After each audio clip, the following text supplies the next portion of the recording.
set is all about how to obtain a performing topsoil layer.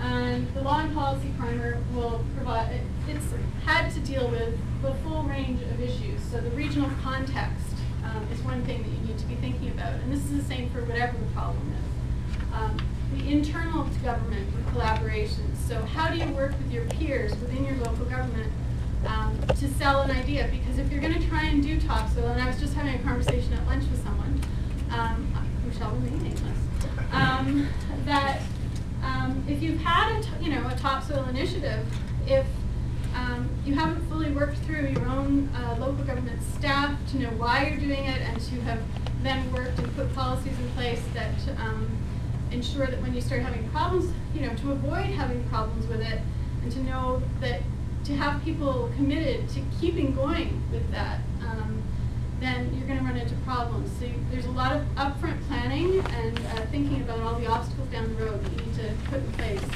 first. And then there's the external to government collaborations, working with development community, working with builders, working with homeowners, thinking about how you're going to keep homeowners on side with this stuff, etc.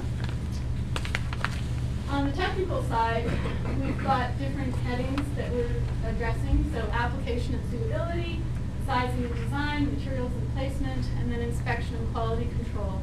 So it's amazingly complex for even something as simple as doing a topsoil layer, all the things that you need to think about.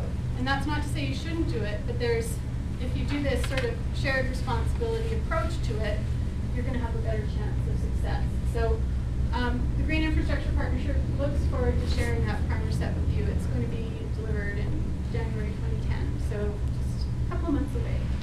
Just finalizing the details on that. Susan, if I could jump in, because the topsoil primer kind of epitomizes what we mean by water out equals water in, and because the soil depth is where water conservation kind of intersects with rainwater management. That's really the simple story. So, topsoil is the kind of like the cornerstone of an integrated strategy.